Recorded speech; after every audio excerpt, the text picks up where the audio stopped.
ನಮಸ್ಕಾರ ಪ್ರಿಯ ವೀಕ್ಷಕರೇ, ಕನ್ನಡ ಚಿತ್ರರಂಗದ ಹಾಸ್ಯ ಕಲಾವಿದ, ಹಾಸ್ಯ ಚಕ್ರವರ್ತಿ, ಹಾಸ್ಯ ಬ್ರಹ್ಮ ಅಂತಲೇ ಹೆಸರುವಾಸಿಯಾಗಿ ಇಂದಿಗೂ ಕೂಡ ಅವರ ಹಾಸ್ಯಗಳು ಟಿ ವಿಯಲ್ಲಿ ಬಂದಾಗ ನಾವೆಲ್ಲರೂ ಕೂಡ ತುಂಬ ಖುಷಿ ಪಡ್ತೀವಿ. ಅವರೇ ಹಾಸ್ಯ ಚಕ್ರವರ್ತಿ ನರಸಿಂಹರಾಜು. ಅವರು ಬದುಕಿ ಬಾಳಿದಂಥ ಮನೆ ಇದು. ಇಲ್ಲೇನು ಕಾಳ್ತಾ ಇದೆಯಲ್ಲ, ಇದು ಈ ಮನೆ ಎಲ್ಲಿದೆ, ಯಾಕೆ ಈ ಥರ ಸ್ಥಿತಿ ಇದೆ, ಅವ್ರು ಯಾವ ಊರವರು, ಎಲ್ಲಿ ಹುಟ್ಟಿದ್ರು, ಎಲ್ಲಿ ಬೆಳೆದ್ರು, ಅವ್ರ ಮನೆ ಸ್ಥಿತಿ ಹೇಗಿದೆ ಅನ್ನೋದನ್ನು ನಿಮಗೆ ತೋರಿಸೋದಕ್ಕೋಸ್ಕರ ಬಂದಿದ್ದೀವಿ. ಅಮ್ಮ, ನೀವು ನರಸಿಂಹರಾಜ್ ಅವ್ರನ್ನ ನೋಡಿದ್ದೀರಾ? ನೋಡಿದ್ದೀವಿ ಸರ್. ಇಲ್ಲೇ ನಿಂತ್ಕೊಂಡು ಗಂಡ ಹೆಂಡತಿ ಮಕ್ಕಳೇ ಅವ್ರ ಮನೆಗೆ ಚಿಕ್ಕಪ್ಪರ ಮನೆಗೆ ಹೋಗೋರು. ಆಮೇಲೆ ಬಂದು ಹೊತ್ಕೊಳ್ಳೋದು, ನಾವು ಇಲ್ಲೇ ಕುತ್ಕೊಂಡು ಅವ್ರು ನೋಡ್ತಿದ್ದು ಕುತ್ಕೊಂಡು ಯಾವಾಗಲೂ. ಇಲ್ಲ, ಮಾತಾಡ್ಸಕ್ಕೆ ಇಲ್ಲ ಕರೆ. ಮಾತಾಡ್ಸಕ್ಕೆ ಯಾಕೆ ಮಾತಾಡ್ಸಿಲ್ಲ, ನಮಗೆ ಪರಿಚಯ ಇಲ್ಲ, ಏನೂ ಇಲ್ಲ, ಹೆಂಗೆ ಮಾತಾಡ್ಸೋಣ ನಾವು? ನಮ್ದು ಸಿರಾ ತೋರ್ ಮನೆ, ಇದು ಗಂಡು ಮನೆ. ಇಲ್ಲ ಇಲ್ಲ ಇಲ್ಲ ರೀ, ಮಾತಾಡ್ಸಿಲ್ಲ. ನೋಡಿದೀವಿ ಅಷ್ಟೇ, ಹೋಗೋದು ಬರೋದು ನೋಡಿದ್ದು. ಚೆನ್ನಾಗಿ ಮಾತಾಡ್ಸ್ಕೊಂಡು ಅಪ್ರೂಪ ಕಂಡು ಇಲ್ಲಿ ಎಲ್ಲಿ ಅವಾಗೆಲ್ಲ ಎದ್ಕೊಂಡು ಮಾತಾಡ್ಸಾಕಿ ಒಂಥರಕ್ಕೆ ಸುಮ್ಮನೆ ಹೋಗ ಅವ್ರ ಚಿಕ್ಕಪ್ಪನಿಗೆ ಹೋಗ್ಬಿಟ್ಟು ಬಂದು ಕಾರ್ ಹತ್ಕೊಂಡು ಹೋಗ್ಬಿಡಾರು. ಅಷ್ಟು ಗೊತ್ತು ನಮಗೆ. ನೋಡಿದ್ವಿ. ಅವರೇ ಅವ್ರ ಚಿಕ್ಕಪ್ಪರ ಮನೆಗೆ ಕಳಿಸ್ತಿದ್ವು ನಮ್ಮ ಹುಡುಗರು. ಹೆಣ್ಮಕ್ಳು, ಇಬ್ಬರು ಹೆಣ್ಮಕ್ಳು, ಈ ಒಬ್ಳು ಹೆಣ್ಮಗಳು, ಗಂಡು ಮಗನ ಇಬ್ಬರನ್ನ ಕಳಿಸ್ತಿದ್ವು. ಯಾಕಂದರೆ ಹಾಸ್ಯ ಚಕ್ರವರ್ತಿ, ಹಾಸ್ಯ ಬ್ರಹ್ಮ ನರಸಿಂಹರಾಜರವರು ಬಾಳಿ ಬದುಕಿದಂಥ ಮನೆ ಇದಂತೆ. ಆದರೆ ಈಗ ಇಲ್ಲಿ ಯಾರೂ ವಾಸ ಇಲ್ಲ. ಅವರ ಮನೆಯವರಾಗಿರ್ಬೋದು, ಅವ್ರ ಮಕ್ಕಳಾಗಿರ್ಬೋದು, ಮೊಮ್ಮಕ್ಕಳಾಗಿರ್ಬೋದು, ಅವರು ಎಲ್ಲಿ ಹೊರಗಡೆ ಇದ್ದಾರೆ ಅಂತಾರೆ ಕೆಲವರು, ಎಲ್ಲಿದ್ದಾರೆ ಅಂತ ಕೆಲವರು ಗೊತ್ತಿಲ್ಲ ಅಂತಾರೆ. ಆದರೆ ಇಲ್ಲಿ ಬಾಳಿ ಬದುಕಿದಂಥ ನರಸಿಂಹರಾಜವ್ರನ್ನ ಕುರಿತಾಗಿ ಅವರು ಈ ಊರಿನವ್ರು ಏನಂತ ಹೇಳ್ತಾರೆ ಅಂತ ಕೇಳೋಣ ಬನ್ನಿ. ಸರ್, ಇದೇ ಜಾಗದಲ್ಲಿ ನಾವು ಕೂತು ಅವರು ಚಿಕ್ಕಪ್ಪರು, ಅವರು ನರಸಿಂಹರಾಜು ಜೊತೆಲಿ ಎಲ್ಲ ಮಾತಾಡ್ಕೊಂಡು ಪಾಠ ಮಾಡಿದ್ದಾರೆ. ಅವರು ಚಿಕ್ಕಪ್ಪರು, ನರಸಿಂಹರಾಜು ನಾವು ಜೊತೆಲಿ ಎಲ್ಲ ಮಾತಾಡ್ಕೊಂಡು ಕೂತಿದ್ದೀವಿ. ಇಲ್ಲಿ ನರಸಿಂಹರಾಜು ಬೆಳೆದ ಜಾಗದಲ್ಲಿ ಮಾತಾಡ್ತಾಯಿದ್ದೀವಿ. ನಮ್ಮ ತಂದೆಯವರು ನಿಂಗಪ್ಪ ಅಂತವ ಮಾಸ್ಟ್ರು, ಅವರ ಜೊತೆಲಿ ಹರಿಕತೆ 2.5 ರೂಪಾಯಿ ಹರಿಕತೆ ಮಾಡಿದ ನರಸಿಂಹರಾಜು ಅವರು. 2.5 ರೂಪಾಯಿ ಒಂದು ಹರಿಕತೆ ಇಲ್ಲೇ ಬಸವಣ್ಣನ ದೇವಸ್ಥಾನ ಅಂತ ಅಲ್ಲಿ ಮಾಡ್ತಿದ್ರು. ಅವರು ಬೆಳೆದದ್ದಿಲ್ಲಿ. ಆಮೇಲೆ ಕೊನೆಗೆ ಟಿಪ್ಟೂರಿಗೆ ಹೋದ್ರು. ಅವರು ಟಿಪ್ಟೂರಿಂದ ತಿರ್ಗಾ ಲಕ್ಷ್ಮೀಪತಿ ರಾಜನ ಚಿಕ್ಕಪ್ಪರು ಅಂತ ಇದ್ರಲ್ಲ, ಅವರು ವರ್ಷಕ್ಕೊಂದ್ಸರಿ ಬರೋರು. ನಾವು ಅವರು ನಮಗೆ ಅವ್ರು ಪಾಠ ಮಾಡೋರು, ಪ್ರೈವೇಟ್ ಪಾಠ ಮಾಡೋರು, ಲಕ್ಷ್ಮೀಪತಿ ರಾಜರು ಅಂತ. ಈ 1ನೇ ಕ್ಲಾಸ್ 2ನೇ ಕ್ಲಾಸು ಪ್ರೈವೇಟ್ ಪಾಠ ಮಾಡೋರು. ನರಸಿಂಹರಾಜು ನಾವು ಜೊತೆಲೇ ಕೂತ್ಕೊಂಡು ಮಾತಾಡಿದ್ದೀವಿ. ಅವರು ನನಗೆ ಸುಮಾರು ಒಂದು 6ನೇ ಕ್ಲಾಸ್ ಹುಡುಗ ಇರ್ಬೋದು. ನೋಡಿದ ಪಕ್ಕದಲ್ಲೇ ಕೂತ್ಕೊಂಡು ಮಾತಾಡ್ತಿದ್ವಿ ಅಷ್ಟೇ. ನಾವು ಜೊತೆಲೇ ಕೂತ್ಕೊಂಡು ಎಲ್ಲ ಮುಖಾಮುಖಿ ನೋಡಿದೀವಲ್ಲ. ಹೌದು ಸರ್. ಇದು ನರಸಿಂಹರಾಜು ಅವರು ವಾಸ ಇದ್ದಂಥ ಜಾಗ. ಇದು ಇವತ್ತು ಈ ಸ್ಥಿತಿಗೆ ಬಂದಿದೆ. ಇದನ್ನು ಸರ್ಕಾರದವರಾಗಲಿ ಅಥವಾ ಇದರಾಗಿ ಒಂದೊಂದು ಜೀರ್ಣೋದ್ಧಾರ ಮಾಡಿ ಇದೊಂದು ಇದು ಮಾಡಿದರೆ ನಮ್ಮವ್ರಿಗೂ ಒಂದು ಹೆಮ್ಮೆ ಇರೋದು.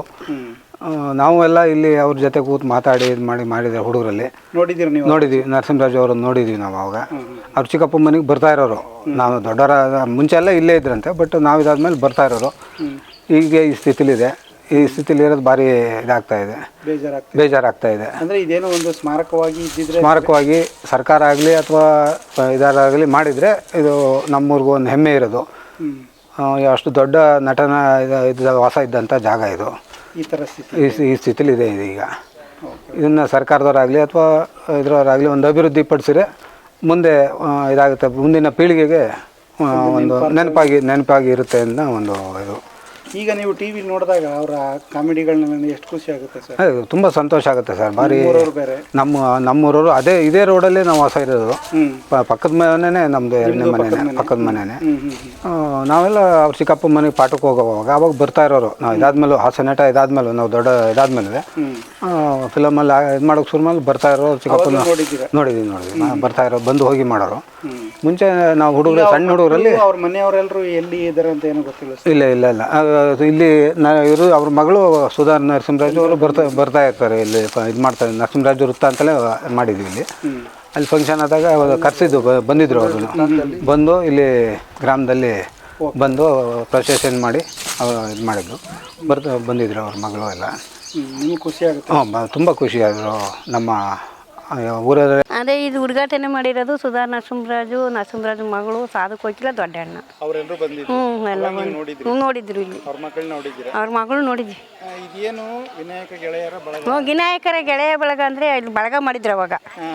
ಒಂದು ಫಂಕ್ಷನ್ ಮಾಡಿದ್ರಲ್ಲ, ನರಸಿಂಹರಾಜ್ ಅವ್ರ ಸರ್ಕಲ್ ಅಂತಾನೆ ಮಾಡ್ಬಿಟ್ಟವ್ರೆ. ನರಸಿಂಹರಾಜ್ ಸರ್ಕಲ್ ಇದು ಈಗ ಇದು ಬಿದ್ದೋಗ್ಬಿಟ್ಟೈತೆ. ಬಿದ್ದೋಯ್ತು, ಧ್ವಜದ ಕಂಬ ಎಲ್ಲ ಹೋಯ್ತೆ ಎಲ್ಲ. ಧ್ವಜ ಕಂಬ ಐತಾ? ಧ್ವಜ ಆಡ್ತಾರೆ, ವರ್ಷಕ್ಕೊಂದ್ಸತಿ ಹುಟ್ಟಿದ ಹಬ್ಬ ಮಾಡ್ಯಾರ ಅವ್ರನ್ನ. ಎಲ್ಲ ಕೇಕು ತಂದು ಎಲ್ಲ ಮಾಡಿ ಉತ್ಸವ, ಅವ್ರ ಹೆಸರಲ್ಲಿ ಉತ್ಸವ ಮಾಡಿ ಫೋಟೋ ಇಟ್ಟಿದ್ದೆಲ್ಲ ಯಾರ ಮನೆಗೆ ಐತಿ ಫೋಟೋ, ಈ ಊರೆಲ್ಲ ಐತೆ ಅವ್ರದ್ದು ಮಾಡಿರೋದೆಲ್ಲ ಐತೆ, ಎಲ್ಲ ತೆಗ್ದಿಟ್ಟಾರೆ. ನರಸಿಂಹರಾಜ್ ಅವ್ರ ಫೋಟೋ ಇಟ್ಟು ಊಟ ಮಾಡುವ ಉತ್ಸವ ಮಾಡೋದು ಇಲ್ಲಿ ವರ್ಷಕ್ಕೊಂದ್ಸತಿ. ಪ್ರತಿ ವರ್ಷನೂ ಕೇಕು ಬಿಸ್ಕತ್ತು ಎಲ್ಲ ತಿದ್ದಿ ಜೋರಾಗಿ ವಾದ್ಯ ಮಾಡ್ಕೊಂಡು ಊರು ಸುತ್ತಲೂ ಮಾಡ್ಕೊಂಬರೋರು ಅವ್ರ ಫೋಟೋ. ನೋಡಿದೀವಿ ನಾವು ಅದನ್ನೆಲ್ಲ. ನಮಸ್ಕಾರ ಸ್ನೇಹಿತರೆ, ದಿವಂಗತ ಹಾಸ್ಯ ನಟ ನರಸಿಂಹರಾಜ್ ಅವರ ಮನೆ ಇದು ಆಲ್ಕುರ್ಕೆ.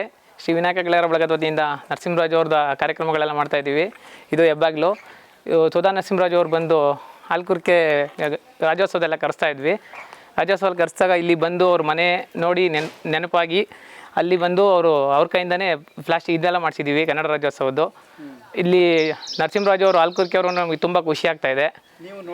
ನಾವು ನೋಡಿಲ್ಲ, ನಮ್ಮ ತಂದೆಯವ್ರು ನೋಡಿದ್ದಾರೆ. ತಂದೆಯವ್ರು ನೋಡಿದ್ದಾರೆ. ತುಂಬ ಖುಷಿ ವಿಚಾರ ಅದರಲ್ಲಿ. ಈ ಬೀದಿಲೆಲ್ಲ ಓಡಾಡಿಕೊಂಡು ನಾಟಕಗಳೆಲ್ಲ ಮಾಡಿಕೊಂಡು ತುಂಬ ಎಲ್ಲ ಪ್ರಸಿದ್ಧಿ ಇದು ಮಾಡಿ ಕಾರ್ಯಕ್ರಮಗಳು ಮಾಡಿದ್ದಾರೆ. ಆಲ್ಕುರ್ಕೆ ಅಂತ ಹೇಳೋಕ್ಕೆ ನಮಗೆ ತುಂಬ ಖುಷಿ ಆಗ್ತಾ ಇದೆ. ನೀವು ಪಕ್ಕದ ಮನೆಯವರ ಇಲ್ಲಿಗೆ? ಇಲ್ಲ, ನಾವು ಆ ಕಡೆ ಮನೆಯವರು, ಎದುರುಗಡೆ ಮನೆಯವರು. ನಿಮಗೆ ಎಷ್ಟು ಖುಷಿ ಆಗುತ್ತೆ ಸರ್? ನಮ್ಮೂರವರು ಅಂತ ಹೇಳ್ಕೊಳಕ್ಕೆ ನಮಗೆ ತುಂಬ ಖುಷಿ. ಅಂಥ ಹಾಸ್ಯ ನಟರು ನಮ್ಮೂರಲ್ಲಿ ಹುಟ್ಟಿರೋದು ನಮಗೆ ಭಾಳ ಹೆಮ್ಮೆ. ಇಂಥ ಕಲಾವಿದರು ಇಲ್ಲಿಂದ ಅಲ್ಲಿ ಚಿಕ್ಕ ಹಳ್ಳಿಯಿಂದ ಹೋಗಿ ಗುಬ್ಬಿವರಣ ಕಂಪ್ನಿಲಿ ಸೇರಿಕೊಂಡು ಅಲ್ಲಿಂದ ಸೇರಿಕೊಂಡು ಮತ್ತೆ ಬೆಂಗಳೂರು ಹೋಗಿ ಕನ್ನಡ ಇಂಡಸ್ಟ್ರೀಲಿ ಒಳ್ಳೆ ಹೆಸರು ಮಾಡಿ ಇಡೀ ಕರ್ನಾಟಕಕ್ಕೆ ಒಳ್ಳೆ ಹೆಮ್ಮೆ ಕೊಟ್ಟಿದ್ದಾರೆ. ವರ್ಷಕ್ಕೊಂದ್ಸಲಿ ನರಸಿಂಹರಾಜ್ ಅವ್ರ ಬರ್ತಡೇನ ಸೆಲೆಬ್ರೇಟ್ ಮಾಡ್ತೀವಿ ಇಲ್ಲೆಲ್ಲ. ತುಂಬ ಚೆನ್ನಾಗಿ ನಡೀತಾ ಇದೆ ಪ್ರೋಗ್ರಾಮ್ಸ್ ಎಲ್ಲ. ನಮ್ಮೂರವರು ಅಂತ ನಮ್ಗೆ ಹೇಳ್ಕೊಳಕ್ಕೆ ತುಂಬ ಖುಷಿ ಇದೆ. ನಮ್ಮ ತಂದೆ ನೋಡಿದ್ದಾರೆ, ನಮ್ಮ ತಾತ ಅವರೆಲ್ಲ ಇಲ್ಲಿ ನರಸಿಂಹರಾಜ್ ಅವರು ಇಲ್ಲಿ ಇದ್ದಾಗ ಬೀದಿ ನಾಟಕಗಳನ್ನೆಲ್ಲ ಪ್ರೋಗ್ರಾಮ್ ಮಾಡಿ ಡೈಲಿ ₹1 ಕಲೆಕ್ಟ್ ಮಾಡಿಕೊಂಡು ಗುಬ್ಬಿವರಣ ಕಂಪ್ನಿಗೆ ಹೋಗಿ ಸೇರ್ಕೊಂಡಿದ್ದಾರೆ. ಅವಾಗ ಬೀದಿ ನಾಟಕಗಳು ಮಾಡಿ ಫಸ್ಟ್ ಇಲ್ಲೆಲ್ಲ ಅಂದರೆ ನಮ್ಮ ತಂದೆಯವ್ರು ನಮಗೆ ಹೇಳಿರೋದು. ಸಿನಿಮಾಕ್ಕಿಂತ ಮುಂಚೆ ಇಲ್ಲೆಲ್ಲ ಬೀದಿ ನಾಟಕಗಳು ಮಾಡಿದ್ದಾರೆ. ಅವರು ಅಪ್ಪ ಅವರು ಸಹ ಕಲಾವಿದ್ರೇನೆ. ನಾಟಕಗಳೆಲ್ಲ ಪ್ರೋಗ್ರಾಮ್ಗಳೆಲ್ಲ ಮಾಡ್ತಾ ಇದ್ರಂತೆ.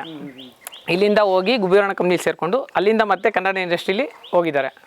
ಆಮೇಲೆ ಮತ್ತೆ ಸಿನಿಮಾ ಇಂಡಸ್ಟ್ರಿಗೆ ಹೋದ್ಮೇಲೆ ಮತ್ತೆ ಇಲ್ಲೆಲ್ಲ ಬಂದು ಹೋಗ್ತಿದ್ರಂತೆ? ಬಂದು ಹೋಗ್ತಾ ಇದ್ರಂತೆ, ನಮ್ಮ ತಂದೆಯವ್ರು ಹೇಳ್ತಾ ಇದ್ರು. ನನ್ನ ಹೆಸರು ರಂಜಿತಾ ಅಂತ.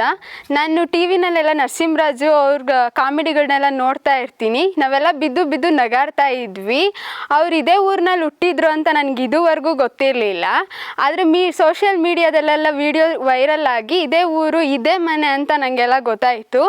ಹಾಗಾಗಿ ನಾನು ನರಸಿಂಹರಾಜು ಅವರು ಹುಟ್ಟಿದಂಥ ಊರಲ್ಲಿ ಹುಟ್ಟಿದ್ದೀನಿ ಅಂತ ಹೇಳ್ಕೊಳ್ಳೋದಕ್ಕೆ ತುಂಬ ಹೆಮ್ಮೆ ಆಗ್ತಿದೆ.